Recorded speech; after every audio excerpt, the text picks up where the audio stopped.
মৌসুমীর সংসারে সবাইকে জানাই স্বাগত। শুভ সকালের অনেক শুভেচ্ছা, অনেক ভালোবাসা। আশা করি আপনারা সবাই ভালো আছেন। আজকে কিন্তু নীল ষষ্ঠী, মানে এটা আপনারা দেখছেন শুক্রবারের ব্লগ। তো আমি কিন্তু আজকে ভোরবেলায় উঠেছি, উঠে নাতা ছড়া, বাসি কাজ, ঘর পোছা, ঠাকুরের কাজ গোছানো, আর ঋষি কিন্তু আমাকে ফুলগুলো তুলে হেল্প করে দিয়েছে। তো আমি সব গুছিয়ে নিয়েছি, কারণ আমি 12টার মধ্যে মন্দিরে গিয়ে জল ঢালবো। আর যেহেতু আমাদের 11:30 12টা জল আসে, ওই জন্য ওই দিকের কাজটা করতে দেরি হয়ে যাবে। তাই জন্য কিন্তু আমি সব কাজ সেরে নিয়েছি। আর ওইগুলো কিন্তু ক্যামেরায় তুলে ধরার দরকার হয়নি, মানে আজকে পারিনি। তো এই জন্য আমি এখন এসে গেছি ঠাকুরের কাছে, তো সেইখান থেকে আমি ব্লগ শুরু করেছি। এই দেখুন, এইগুলো হচ্ছে এই যে কাচের জগটা, এটার মধ্যে আমি মিশ্রি ভিজিয়ে রেখেছি। এই মিশ্রির জলটা আমি প্রত্যেকবারই খাই, নাহলে আমার খুব শরীরের অসুবিধা হয়। এটার মধ্যে সাবু ভিজিয়ে রেখেছি, আর এই যে ফল, মানে এইগুলো এদিকে আমার খাবারের এদিকটা গুছানো, আর ওদিকে ঠাকুরের সব গুছিয়ে নিয়েছি। এবার একটা জিনিস দেখায়, আমি না একটা জিনিস অর্ডার দিয়েছিলাম, ছুরি। আমি বারবারই আপনাদের সাথে শেয়ার করি, একদম কাটার জিনিসগুলো দেখাতে পারি না, কারণ আমি বটি দিয়ে অভ্যস্ত। আগের দুটো ছুরি আছে, ঠিকঠাক ধারণেই কাটতেও পারি না, আর আমি ছুরি দিয়ে না একদম কাটতেও পারি না। তো ভাবলাম এখন আস্তে আস্তে অভ্যাস করবো, নাহলে ব্লগগুলো ঠিকঠাক মতো দেখাতে পারি না আপনাদের সামনে। তাই জন্যই ছুরিগুলো অর্ডার দিয়েছিলাম। তো ভাবলাম ভালোই হয়েছে এসেছে আজকে, তো ঠাকুরের কাজে লেগে যাবে প্রথম, তারপরে না হয় ঘরের কাজে ব্যবহার করব। তাই জন্য আপনাদের সাথে এই ফাঁকে একটু শেয়ার করে নিলাম।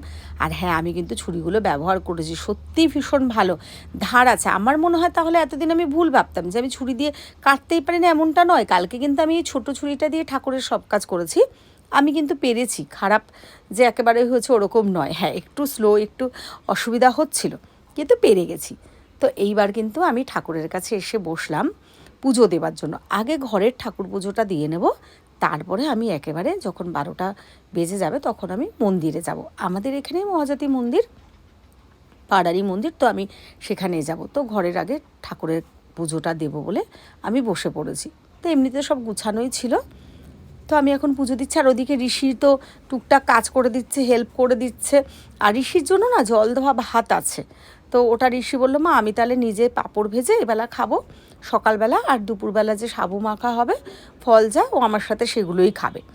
আবার পরে রাত্রিবেলা আমি কিছু ভেবে দেখবো। তো ঋষিকে একটু হাতে হাতে কাজটা করাচ্ছি। এদিকে কালু, আমাদের কালুটা থাকে একটা অবলা জীব। এবার আমি আজকে ওইদিকে যেহেতু ছোঁয়াছানি করতে পারছি না, তো ঋষিকে দিয়ে একটু বলছি, বাবা তুমি একটু কালুকে খেতে দাও, একটু জল দাও, এইগুলো। এই যে শিব ঠাকুরকে বলেছি, ঠাকুর সবাইকে ভালো রেখো, পৃথিবীর সকল সন্তানদের ভালো রেখো, ওদের সুবুদ্ধি দিও, বড় করো। আর সবাইকে জানাই কিন্তু নীলষষ্ঠীর শুভেচ্ছা। হ্যাঁ, যদিও আপনারা ব্লগটা আজকে দেখবেন, শনিবার দেখবেন, কিন্তু যেহেতু এটা আমার শুক্রবারের ব্লগ, নীলষষ্ঠী দিনের ব্লগ, তাই সবাইকে শুভেচ্ছা জানালাম। তো দেখুন, আমি আমার মতন করেই ঠাকুর পুজো দিলাম, আমি ঠাকুরকে ডাকলাম, সবার মঙ্গল চাইলাম। আমি না পুজো দিতে দেওয়া হয়ে গেছে, তারপরে আবার মা আমাকে ফোন করলো যে মেয়ের না শরীরটা খারাপ, পা হঠাৎ ব্যথা করছে। আমাকে মা ওরা জানায়নি যে যেহেতু মেয়ের, মানে ওদের বাবাও থাকে না, একাই থাকি, তো আবার একটা টেনশন নেব, ওই জন্য মা জানায়নি। মেয়ের ভোর রাত থেকেই নাকি খুব পা ব্যথা করছে, মানে দাঁড়াতেও পারছে না, এরকম আর কি। তো শুনে মনটা খারাপ হলো, তো ঠাকুর পুজো দিতে বললাম, ঠাকুর মেয়েটাকে একটু ভালো করে দাও, কেন পা ব্যথা হচ্ছে, আর ও তো ঠিকঠাক মতো বলতে পারে না, ওই জন্য আরও খুবই কষ্ট লাগে। মনটাও মেয়ের দিকেই পড়ে রয়েছে। তো মায়ের সাথে ফোনে যোগাযোগ করছি ওই বাড়ির সাথে, আর ঠাকুরকে বলছি, ঠাকুর মেয়েকে ভালো করে দাও, যেন দাঁড়াতে পারে। আর বৌদি, মা, বাবা, দাদারা সবাই তো আছে, তো ওর যত্ন করছে। তবুও আমি মা আমার লাগছে, যদিও আমি নিশ্চিন্তে থাকি, আমি জানি আমার নিজের থেকে ভরসা, মানে ওদের আমি বেশি ভরসা করি। আর সেরকম কিছু হলে তো ফোন করবে, আর আমি যাব। তো আমি বারবার যোগাযোগ করছি যে তাহলে যাবো কি না, বা কোনো ডক্টর। তো বাবা বলল আজকে তো পুজো, এমনি রোদ গরম, তো দেখি। ওই মা বলছে ওই ভাইয়ের ছেলের সাথেও ছাদে গিয়ে খেলছিল, হয়তো সেভাবেও ব্যথা লেগে যেতে পারে, ছোটো মানুষ তো, একটু অপেক্ষা করে নিই। এমনিতেও ওকে তো ডক্টরের কাছে নিয়ে যেতেই হবে, আমাদের এই নবব্যারাকপুরে ডক্টর বোধিসত্ত্ব বিশ্বাস আর ডক্টর পার্থসারথী ভাইয়ের কাছেই আমি দেখাই। তো ওর থাইরয়েডের জন্য ওই টেস্ট হয়ে গেছে, এমনিই নিয়ে যেতে হবে, তো একবারেই যাব ভাবছি। তো এই নিয়ে মনটা একটু খারাপ। যাকে এবার আমি মন্দিরে যাব যেহেতু, তো আমি শিব ঠাকুরের মাথায় ঢালার জন্য জলটা গুছিয়ে নিচ্ছি, ডাব, দুধ, মধু, ঘি, এটা তো আমরা সবাই জানি। তো এই যে ছোট্ট একটা ঘরটার মধ্যে, হ্যাঁ জানেন তো, এই যে ঘটকানা, এটা কিন্তু আমার শাশুড়ি আমাকে পছন্দ করে দিয়েছিল। শুধু তাই নয়, এই যে আমার সিংহাসনটা, এটাও কিন্তু আমি আর আমার শাশুড়ি মা গিয়েই কিনেছিলাম। উনি তার এখন নেই, তবে অনেক ভালো স্মৃতিগুলোই মনে পড়ে। খারাপ স্মৃতি মনে না রাখাটাই ভালো, তার জন্য ভালো স্মৃতিগুলোই মনে রাখি। এইবার আমরা মা ছেলে, ঋষি আবার পাঞ্জাবি পরবে আজকে, তাহলে ঠিক আছে পরো। তো এই যে আমি এই ঝুড়িটার মধ্যে ঠাকুরের জন্য সব গুছিয়ে নিয়ে রওনা হয়েছি। প্রচণ্ড রোদ্দুর, আর আমি তো খালি পায়ে হাঁটছি, পা মনে হচ্ছে পুড়ে যাচ্ছে। তো ঋষি আবার একটু ক্যামেরা করছে, ওর সাথে আমি বকবক করছি। যেহেতু ফোন পেলেই আমি নিজে ছোটোখাটো তুলতে থাকি, আর ও ফোন পেলে ক্যামেরা।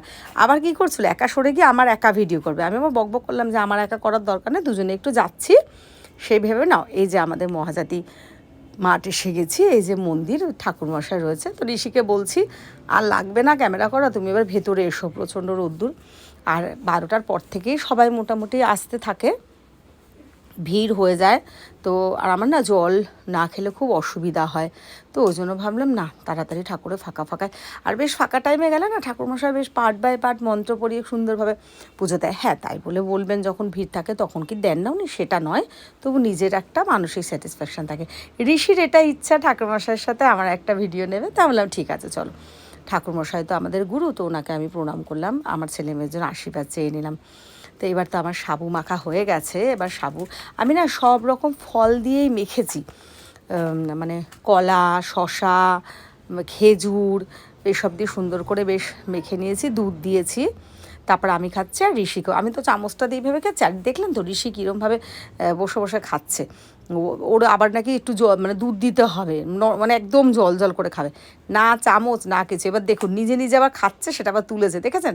সব বেয়ে হাত দিয়ে পড়ছে, না চামচ নেবে না কিছু। এই ছেলেটাও হয়েছে একরকম, আবার বলছে না আমি এইভাবেই ভিডিও করব। তা যে ঠিক আছে, যেটা নর্মাল সেটা দেখানোই সবার সামনে ভালো। তো খাওয়া দাওয়া হয়ে গেছে, এখন কিন্তু সন্ধ্যা হয়ে গেছে। তো আমি ঠাকুরের কাছে একটু নীলের বাতি যেটা বলে, তো ধরিয়ে নিলাম, মোমবাতি ধূপধুনা দিলাম, একটু প্রণাম করে নিলাম। আর ঋষি কিন্তু পড়তে চলে গেছে 7:30টার সময়। আমাদের এই ও সায়েন্স গ্রুপ পড়া থাকে কাছে, তাই একাই গেছে। ওর জন্য একটু আলু ভাজা আর একটু ভাত করে নিলাম, কেন ছেলেটা কী খাবে, আর আমাদের আলুও থাকে, ওকে একটু খেতে দিতে হবে। তো আজকে আর ডিম টিম করিনি, নিরামিষই যা হোক। এবার আমি বসেছি একটু ফল নিয়ে, সাবু আছে কিন্তু আমি সাবু না আর খাবো না, ভালো লাগছে না শরীরটা।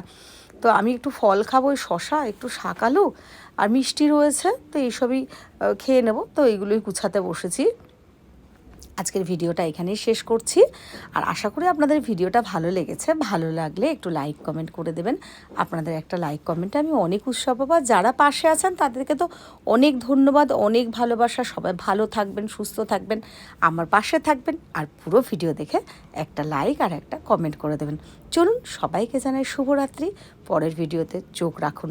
আর আবারও বারবার বলছি, একটা লাইক আর একটা কমেন্ট, প্লিজ প্লিজ প্লিজ একটা লাইক আর একটা কমেন্ট করবেন। আপনাদের একটা লাইক আর একটা কমেন্টে আমি অনেক উৎসাহ পাবো। চলুন টাটা, সবাই ভালো থাকবেন, সুস্থ থাকবেন, পরের ব্লগে চোখ রাখুন।